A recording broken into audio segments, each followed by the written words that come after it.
जब सत्ता, sex, system और साइलेंस एक ही कमरे में थे तो सच दरवाजे के बाहर ही खड़ा था।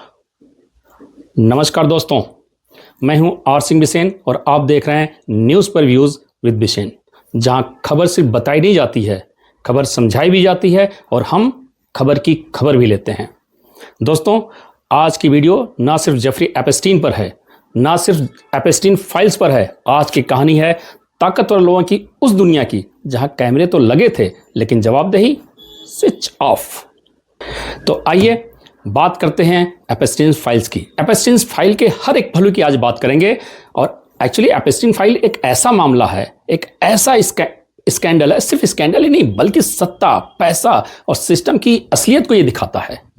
इतना बड़ा स्कैंडल है कि सिस्टम भी अपने आप में बोलने लगा है कि please don't ask too many questions, otherwise we would be collapsed.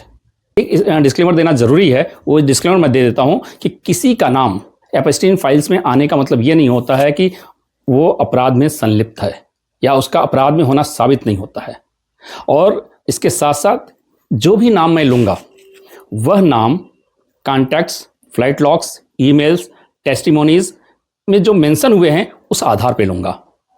और उसमें से ज़्यादातर लोगों ने ये अपनी संलिप्तता से डिनाई कर चुके हैं और कोर्ट उसको मान चुकी है। और ये भी एक सच है कि ज़्यादातर इसकी खबर देश विदेश के सभी प्रमुख मीडिया हाउस के गलियारे में घूमती हुई नजर आ रही है। तो आइए कहानी की शुरुआत करते हैं बिल्कुल शुरू से, जिसे दुनिया सालों तक देखते हुए भी देखना नहीं चाहती थी।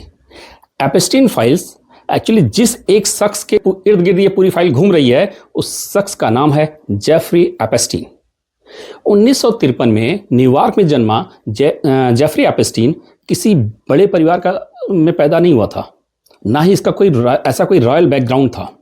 सच तो यह है कि इसके पिताजी जेफरी एपस्टीन के फादर एक पार्क का रख रखाव काम किया करते थे और मजदूरी करके अपना जीवन यापन कर रहे थे। बड़ी मुश्किल से इन्होंने इनकी शिक्षा का भार संभाला था। हालांकि जेफरी एपस्टीन बहुत ही मेधावी छात्र था। मैथ और फिजिक्स में इसकी स्पेशल रुचि हुआ करती थी। और स्कूलिंग के बाद इसने ग्रेजुएशन करने की कोशिश की, बट बीच एडमिशन भी लिया था, बट अपना ग्रेजुएशन ये कंप्लीट नहीं कर पाया। बीच में पढ़ाई छूट जाने के बाद मैनहट्टन के प्रतिष्ठित स्कूल में, डाल्टन पब्लिक स्कूल में ये मैथ पढ़ाने लगा, जहाँ पे बड़े बड़े घरानों के बच्चे वहाँ पे पढ़ा करते थे। और यहीं से इसकी कहानी शुरू होती है।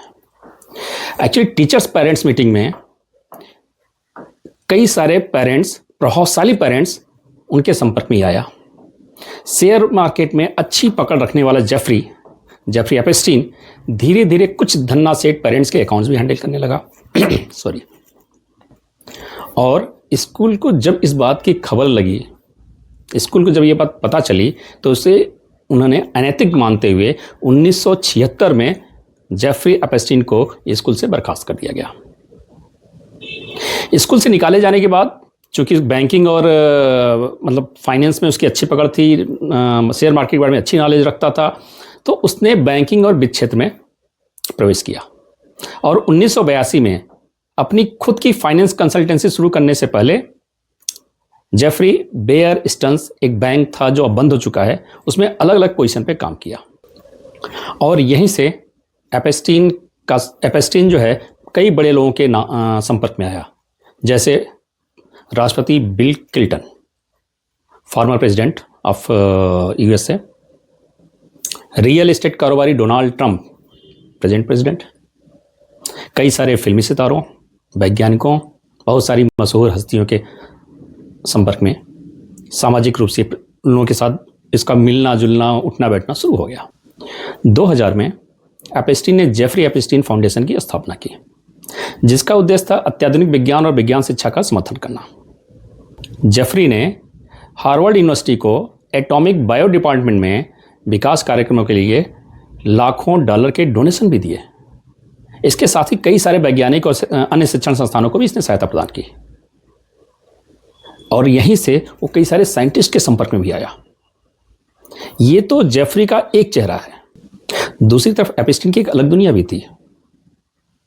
उसने एक कुलीन सामाजिक दायरा बनाया और कम से कम 1000 नाबालिग लड़कियों और महिलाओं को अपने चंगुल में फंसाया, जिन्हें वो और उसके सहयोगियों द्वारा बार बार बलात्कार किया गया, यौन हिंसा का शिकार बनाया गया। लेकिन दोस्तों, पाप का घड़ा एक दिन भरता है। जब पाप का घड़ा भरता है ना, तो आवाज बहुत तेज होती है। इसी बीच एक अभिभावक ने शिकायत की कि एपस्टीन ने उसकी 14 वर्षीय बेटी को, ध्यान दीजिएगा 14 साल की 14 वर्षीय बेटी को यौन शोषण किया है। और 2005 में फ्लोरिडा की पुलिस ने एपस्टीन की जांच शुरू की। अधिकारियों ने 36 लड़कियों की पहचान भी कर ली, जिसमें से ज्यादातर की उम्र 14 से 15 साल तक थी, जिसका एपस्टीन ने कथित तौर पर यौन शोषण किया था। 2008 में फ्लोरिडा की अदालत ने उसे वेश्यावृत्ति के लिए एक बच्ची को लाने और एक दूसरे प्रोस्टिट्यूट को बुलाने का दोषी ठहराया और उसे सिर्फ इन्हीं दोनों अपराध के लिए सजा मिली। बाकी हालांकि केस तो 36 लड़कियों का था जो कि सामने एविडेंस थे, फिर भी उसे सजा सिर्फ इन 2 केस में हुए और इसके लिए उसे सजा मिली 18 महीने की जेल। यह कोई आम सजा नहीं थी। कहा जाता है कि यह जो सजा थी ना, बिल्कुल ऐशो आराम वाली सजा थी। मीडिया ने बड़ा अच्छा नाम दिया है, स्वीट हार्ट डील। हाँ दोस्तों, स्वीट हार्ट डील, क्योंकि जो उसे सजा मिली वो वाकई बड़ी स्वीट थी। उसे पूरा वर्क वहां से, अपने जेल से काम करने का पूरा अधिकार मिला। अधिकार ही नहीं मिला, उसे अपने ऑफिस जाकर काम करने का अधिकार मिला।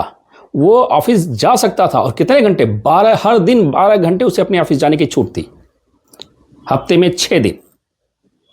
ऐसे तो कहा जाता है कि अमेरिका में ज्यादातर 5 डेज वर्किंग होती है, लेकिन उसे 6 दिन का मिलता है हफ्ते में, और भी 12 घंटे। जहां 8 घंटे की वर्किंग टाइम होता है वहां 12 घंटे। मतलब पहली बात तो एक सजा याफ्ता, वो भी छोटी बच्ची के यौन शोषण, 14 साल 15 साल की बच्चियों की यौन शोषण, सजा सिर्फ 18 महीने और जेल भी स्वीट हार्ट डील। और 18 महीने की सजा के बाद भी उसे 13 महीने से ही जेल से रिहा कर दिया जाता है, उसकी प्रोबेशन पर रिहाई हो जाती है। आम आदमी का ट्रैफिक चालान भी ना शायद इससे ज़्यादा मुश्किल वाली सजा भुगतना पड़ता है। अगर 2 बार रेड लाइट क्रॉस कर ले तो क्या करोगे। यही सोसाइटी, समाज और अदालत है। क्या करें, पैसा बोलता है। लेकिन दोस्तों, पैसा बोलता है, पैसा से ज़्यादा कर्मा बोलता है। एपस्टीन को जुलाई 2019 में दोबारा गिरफ्तार किया गया फेडरल चार्जेस पर, और आरोप वही, सेक्स ट्रैफिकिंग ऑफ माइनर्स। और फिर 10 अगस्त 2019 high security jail, high profile कैदी और निगरानी किसी लो बजट वेब सीरीज जैसी।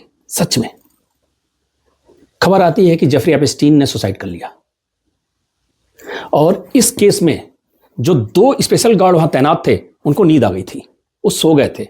उनके ऊपर चार्ज फ्रेम किया गया, बाद में वो चार्ज भी उनके ऊपर से हटा दिया गया। कहा जाता है कि जब ऑफिशियल रिपोर्ट आई कि उसने सुसाइड कर लिया तो पब्लिक ने कहा सीरियसली, किसी ने विश्वास नहीं किया। खैर, एपस्टीन तो मर गया, लेकिन किसी के मर जाने से सवालों के दम नहीं घुटा करते हैं, बल्कि यहां सवाल जेल की दीवारों को छलांग मारकर बाहर निकल आई। एपस्टीन के साथ उसकी प्रेमिका भी बहुत इन्वॉल्व थी। नाम है गिलेन मैक्सवेल। गिलेन मैक्सवेल को 2021 में एपस्टीन का साथ देने के लिए यौन शोषण में नाबालिग लड़कियों की तस्करी का दोषी ठहराया गया, और वह 20 साल की उसे जेल हुई। अभी वह सजा काट रही है। तो दोस्तों, जेफरी एपस्टीन से अब आते हैं एपस्टीन फाइल्स पे, कि दरअसल एपस्टीन फाइल एक्चुअली है क्या। तो एक्चुअली अमेरिका के डिपार्टमेंट ऑफ जस्टिस द्वारा रिलीज किए गए कोर्ट डॉक्यूमेंट और एविडेंस का एक बड़ा कलेक्शन है, जिसे एपस्टीन फाइल्स के नाम से जाना जाता है, जिसमें तकरीबन 3 मिलियन से ज़्यादा पेजेस हैं, 2000 से ज़्यादा वीडियोस हैं, लगभग 2000 फोटो हैं। इसके अलावा flight logs, emails, financial records, इसके अलावा विक्टिम्स और विटनेस की कोर्ट टेस्टिमनी, और यूएस की डेप्टी अटॉर्नी जनरल टॉड ब्लॉन्से के मुताबिक अभी आने वाले हफ्तों में ना कई लाख पन्ने और जारी होंगे। तो इसका मतलब है कि ये स्टोरी अभी कंप्लीट नहीं हुई है, अभी तो ये इंटरवल है, कहानी बाकी है। और अब जब हम देख रहे हैं कि एपस्टीन फाइल्स में इतने बड़े बड़े लोगों का नाम है, तो मन में एक सवाल आता है कि इन लोगों ने इसको रिलीज क्यों करने दिया। बड़े पावरफुल लोग हैं, अमेरिका के राष्ट्रपति इसमें इन्वॉल्व हैं, एक नहीं दो दो तीन तीन चार चार राष्ट्रपति इन्वॉल्व हैं, हाँ कई दूसरे अन्य देशों के राष्ट्राध्यक्ष इसमें इन्वॉल्व हैं। तो इसको रिलीज करने क्यों दिया, चाहते तो रुकवा सकते थे। तो आपको रिलीज क्यों करना पड़ा, इसके पीछे की कहानी बताता हूं। दरअसल एपस्टीन फाइल्स को रिलीज करने का आधार जो बना वो था एपस्टीन फाइल्स ट्रांसपेरेंसी एक्ट, जिसे अमेरिकी कांग्रेस ने पास किया था स्पेशली इस एपस्टीन फाइल्स को रिलीज करने के लिए। हुआ क्या कि 428 सदस्यों वाली कांग्रेस, 428 सदस्य थे, उसमें से 427 सदस्यों ने इसको रिलीज करने के लिए विधेयक पर अपनी सहमति जताई, सिर्फ एक ने अपनी असहमत जताई थी। और जब इतने भारी मतों से ये वहां से बाहर निकला तो सीनेट ने भी निचले सदन से जो विधेयक पास हुआ उसको बिना देर किए, इवन कहा था बिना काउंट किए, सीधे सिग्नेचर करने के लिए ट्रंप के पास भेज दिया। और राष्ट्रपति डोनाल्ड ट्रंप नाटक तो बहुत करते हैं, हम सभी जानते हैं। शुरू में बड़ा नानुकुर करते रहे, बड़ा दिखावा करते रहे, लेकिन जल्दी जब उन्हें एहसास हुआ कि इसमें बड़ी संख्या में डेमोक्रेटिक और रिपब्लिक दोनों पार्टियों के सदस्य इसमें सहमति हैं, तो बड़े ही नाटकीय रूप से अपने रुख में परिवर्तन लाया और इस पर हस्ताक्षर करने के लिए राजी हो गए। और इस तरह बना एपस्टीन फाइल्स ट्रांसपेरेंसी एक्ट, जिसके तहत डीओजे यानी डिपार्टमेंट ऑफ जस्टिस ने ये पूरी फाइल रिलीज की। हालांकि इस फाइल को रिलीज करने ऐसे ही नहीं कि पूरी फाइल जैसी थी जस की तस रिलीज कर दी गई, नहीं नहीं नहीं, नहीं। मसला तो बड़े बड़े लोगों का है। तो सिस्टम कोलैप्स न कर जाए, नेशनल सिक्योरिटी के नाम पे बड़ी सारी काले रंग से पूरे फाइल को रंगा गया, बहुत सारे डॉक्यूमेंट्स को, बहुत सारे फोटोज को। कहा जाता है कि काफी हिस्से को रिडक्टेड कर दिया गया, यानी ब्लैकआउट कर दिया गया था, जिसे देखकर लोगों ने पूछा कि अगर इतना हैवी रिडक्शन है तो फिर इसे ट्रांसपेरेंसी कहना क्या ठीक होगा। खैर हो गया, फाइल्स बाहर निकली, चूंकि विधेयक पास हो गया था तो फाइल डीओजे ने फाइल बाहर निकाली, रिलीज की। अच्छा दोस्तों, एपस्टीन के पास इसमें कोई दो राय नहीं कि पैसे का तो उसके पास अथाह भंडार था, जबरदस्त पैसा आ गया था। लेकिन एपस्टीन का असली हथियार सिर्फ पैसा नहीं था, उसका असली हथियार था उसका अपना एक्सेस, और जिसका वो खुलेआम प्रदर्शन करता था कि मैं किन लोगों को जानता हूं, मेरी पहुंच कहां तक है। एपस्टीन इतना प्रभावशाली हो गया था कि उसके पास अपना खुद का एक प्राइवेट आइलैंड था। सोचिए, जिस शख्स को पढ़ाने के लिए उसके पिताजी को मजदूरी करनी पड़ी थी, जो शख्स पैसों की कमी से ग्रेजुएशन नहीं कंप्लीट कर पाया, वह उस शख्स के पास अपना खुद का एक आइलैंड हो गया, जहां पे वो महफिल जमाया करता था। महफिल किसके साथ? बड़े बड़े राष्ट्राध्यक्षों के साथ, बिजनेस टाइकून के साथ, बड़ी बड़ी हस्तियों के साथ। और उसका अपना खुद का एक प्राइवेट जेट था। इस जेट का नाम था लोलिता एक्सप्रेस। नाम ऐसा कि कहने में भी बड़ा असहज महसूस होता है। क्यों असहज महसूस होता है, आप गूगल करेंगे तो इसका मतलब समझ जाएंगे। यहां पर इससे ज़्यादा इसके बारे में, इस जेट्स का नाम यही क्यों पड़ा, इससे ज़्यादा कुछ बोलना ठीक नहीं होगा। दोस्तों, इतनी बड़ी तो इस कहानी की पृष्ठभूमि थी। अब आते हैं एपस्टीन फाइल्स के पिटारे से जो जिन बाहर निकला उसके ऊपर।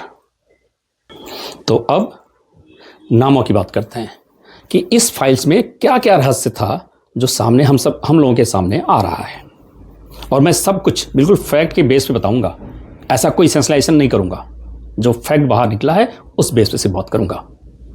तो पहला नाम जो सबके सामने आ रहा है वह है Bill Clinton, former US president. Epstein's के फ्लाइट लॉग्स में बिल क्लिंटन का नाम मल्टीपल टाइम्स आता है, लगभग 70 बार। और जब क्लिंटन से इसके बारे में पूछा गया तो उनका जवाब बिल्कुल टका सा, I had no knowledge of Epstein's crime. इतनी बार नाम आने के बाद तो निश्चित तौर पर घनिष्ठता बहुत रही होगी। और कहा जाता है कि ये ललिता फ्लाइट जो थी, ये ललिता एक्सप्रेस जो थी, वो अलग अलग एयरपोर्ट से उस आइलैंड पे जाया करती थी, क्योंकि उसकी महफिल वहीं लगती थी।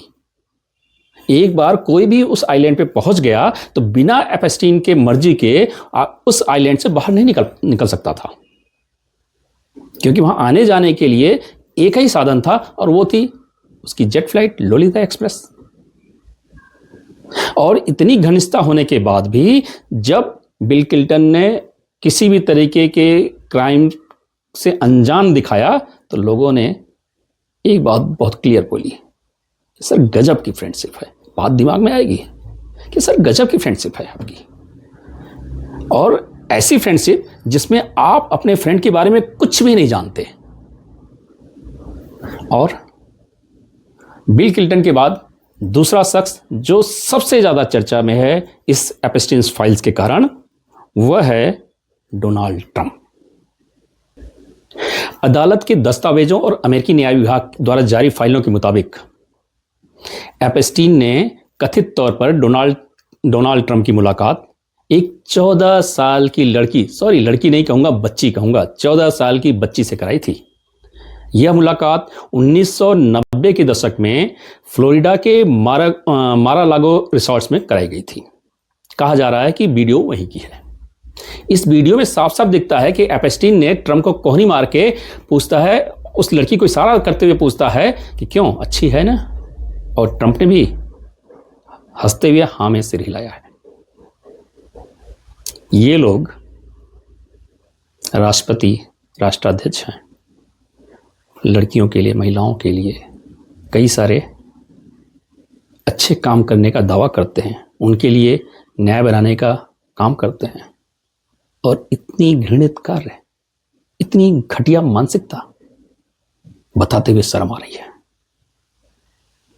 ट्रंप का नाम एपस्टीन के सोशल इंटरेक्शन में कई बार आता है, और कई सारी वीडियो भी है, कई सारी फोटो भी है। और जब ट्रंप से इसके बारे में पूछा गया तो उनका भी वही जवाब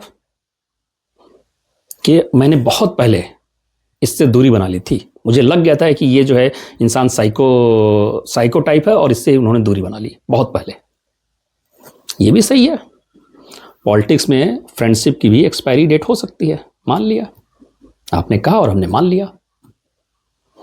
अब आते हैं राष्ट्रपति के बाद एक दूसरे नेता की तरफ, जो न्यूयॉर्क में बड़ा जल्द ही अपना राजनीतिक करियर स्टार्ट किया है।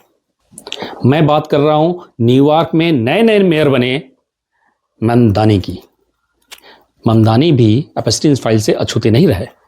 हालांकि इनका डायरेक्ट उसमें नाम नहीं है, लेकिन ममदानी परिवार का नाम इसमें है। जब इनके परिवार का नाम, इनके डायरेक्ट परिवार का, इनके माता जी का नाम है, मैं तो जी लगा रहा हूं, कभी कभी तो गुस्सा आता है, इतना गुस्सा आता है कि जी लगाने की इच्छा भी नहीं करती है। चूंकि माता है तो इसलिए माता जी कहना पड़ता है। इनके न्यूयॉर्क के घर के बाहर प्रदर्शन हुए, लोगों ने प्ले कार्ड शो किए कि we voted for you and you lied. हालांकि एपस्टीन फाइल्स में उनकी मां का मेंशन होना कोई अपराध तो सिद्ध नहीं करता है, लेकिन जनता का सवाल बिल्कुल सीधा है, बिल्कुल क्लियर है कि नाम तो आया है तो आपको जवाब तो देना पड़ेगा। वोट मांगते समय नेता अक्सर कहते हैं मैं तो आम आदमी हूं जी, और फाइल निकलते ही पता चलता है कि अजी आप तो बहुत खास आदमी निकले जी। अब एपस्टीन फाइल्स की वीडियो यानी कैमरा अमेरिका से बाहर लेकर चलते हैं। हाँ दोस्तों, एपस्टीन फाइल्स सिर्फ अमेरिका तक सीमित नहीं है, पहले ही बताया, कई सारे राष्ट्राध्यक्षों का इसमें नाम है। तो अब एपस्टीन फाइल्स के कैमरे को हम अमेरिका से बाहर लेकर चलते हैं ब्रिटेन। और ब्रिटेन में सबसे प्रतिष्ठित वहां का राजशाही घराना वो आता है इस कैमरे की नजर में। मैं बात कर रहा हूं प्रिंस एंड्रू की, एंड्रू माउंटबेटन विंडसर। कई सारी तस्वीरें इनकी आई हैं, महिलाओं के गोद में लेटे हुए नजर आते हैं। एपस्टीन्स के पार्टियों में कई बार दिखते हैं। एक फोटो में जमीन पर बेहद ही असहज स्थिति में इनकी एक फोटो वायरल हो रही है, और एक फोटो में ये दिखते हैं गिलेन मैक्सवेल की, उनके साथ, जिसने ब्रिटिश पॉलिटिक्स को बिल्कुल गर्म कर रखा है। और एक तस्वीर तो गिलेन मैक्सवेल की ऐसी सामने आई है जिसको देखकर वहां का पूरा तंत्र जो है बिल्कुल फ्रीज हो गया है, जिसमें गिलेन मैक्सवेल 10 डाउनिंग स्ट्रीट के मेन गेट के सामने पोज देती हुई नजर आ रही हैं। सवाल, गिलेन मैक्सवेल का वहां तक पहुंच कैसे पहुंची? कैसे गिलेन मैक्सवेल राजमहल के अंदर पहुंची? मैं उसी गिलेन मैक्सवेल की बात कर रहा हूं जिसको इस केस में 20 साल की सजा हुई है। इसकी पहुंच राजमहल तक कैसे पहुंची आज भी अनआंसर्ड है कि इसकी हैसियत इतनी कहां से आ गई। दोस्तों, राजमहल में खड़ा रहना आसान है, लेकिन फाइलों में हर कोई फिसल जाता है। और इतना ही नहीं, एंड्रू की कहानी यही खत्म नहीं होती है। एक महिला वर्जीनिया ज्यूफ्रे, उसका भी नाम आता है। उसने एंड्रू के ऊपर, प्रिंस के ऊपर सिविल केस फाइल किया हुआ है। सिविल केस फाइल है नाबालिग शोषण के आरोप का, कि 14-15 साल की उम्र में इन्होंने उसका नाबालिग शोषण किया। आउट ऑफ कोर्ट जाकर प्रिंस एंड्रू सेटलमेंट करते हैं, और कहा जाता है कि इतना पैसा दिया कि हम और आप देखना, गिनना, टच करना तो दूर की बात है, सोच भी नहीं सकते। हालांकि यह मीडिया में आया नहीं कि एक्चुअल कितना पैसा दिया, बट बहुत पैसा दिया गया। दोस्तों, एक बात सच है कि सेटलमेंट होने का मतलब यह नहीं कि गिल्ट प्रूवन, लेकिन यह भी सच है कि जो आरोप उनके ऊपर लगाए गए हैं अदालत में झूठे साबित नहीं हुए हैं। तो रॉयल जस्टिस में सजा नहीं होती है, ये तो समझ में आ गया। क्या होता है? सेटलमेंट। अब कैमरे को अमेरिका, ब्रिटेन से होते हुए यूरोप के बिल्कुल मध्य में लेके आते हैं, स्लोवाकिया। जब एपेस्टीन फाइल्स वहां पहुंचती है तो सीधे बम फूटते ही होता है इस्तीफा। प्राइम मिनिस्टर रॉबर्ट पिको के नेशनल सिक्योरिटी एडवाइजर का इस्तीफा, लाइचक, उनका नाम है लाइचक, मिरोस्लाव लाइचक। डॉक्यूमेंट्स में दावा है कि 2018 में एपेस्टीन और लाइचक के बीच ईमेल्स में वार्तालाप हुआ। अब किसके बारे में? यंग लड़कियों के बारे में। यंग वोमेन को लेकर उन दोनों के बीच में बातचीत हुई थी।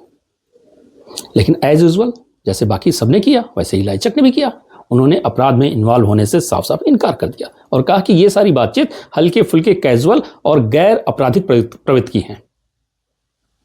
लेकिन साहब, जब फाइलें पब्लिक हो जाती है ना, तो अक्सर कैजुअल जो है बड़े सीरियस हो जाते हैं, राजनीतिक गलियारे से बाहर निकलते हैं। एपेस्टीन फाइल्स को घुमाते हैं अब बिजनेस टाइकून की तरफ। और जब बिजनेस टाइकून की तरफ घुमाते हैं तो सबसे पहला नाम जो सामने आता है वह है बिल गेट्स, माइक्रोसॉफ्ट के फाउंडर, दुनिया के सबसे अमीर लोगों में से एक। हालांकि बिल गेट्स ने पब्लिक तौर पर स्वीकार किया कि उनकी जान पहचान, उनकी मुलाकात एपेस्टीन से हुई थी, एपेस्टीन के साथ उनकी मीटिंग हुई थी। गेट्स ने यह भी कहा, but that meeting was the mistake. उन्होंने अपनी गलती मानी, लेकिन सिर्फ यहीं तक मानी। उन्होंने साफ कहा कि किसी भी तरीके के आपराधिक किस्म का कोई भी कृत्य उन्होंने नहीं किया, न ही किसी तरीके का उसमें इन्वॉल्वमेंट है।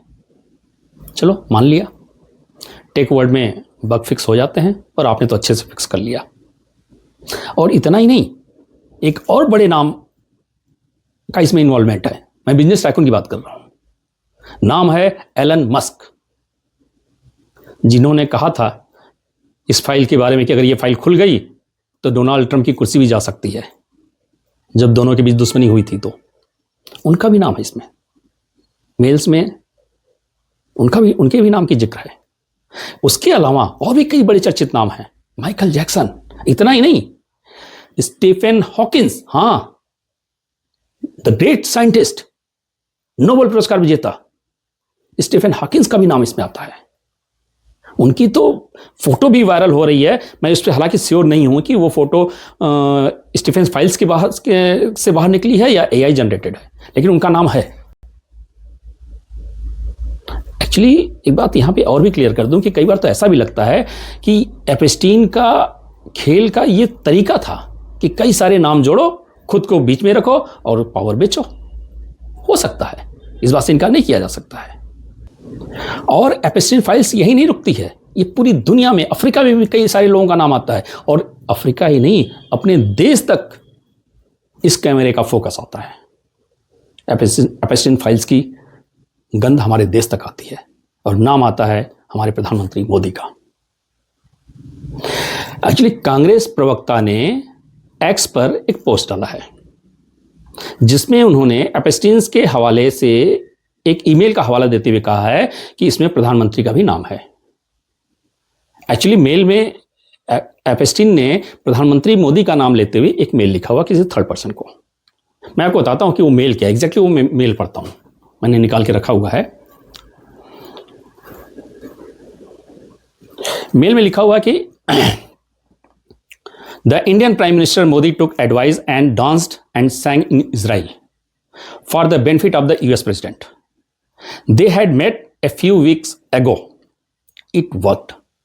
उसके कहने का मतलब है कि डोनाल्ड ट्रंप के साथ मोदी की सेटिंग कराने में इस जेफरी एपस्टीन का हाथ है, और वो किसी थर्ड पर्सन को ये बात कह रहा है और कह रहा है कि इसमें वो सक्सेस हुआ, इट वर्कड।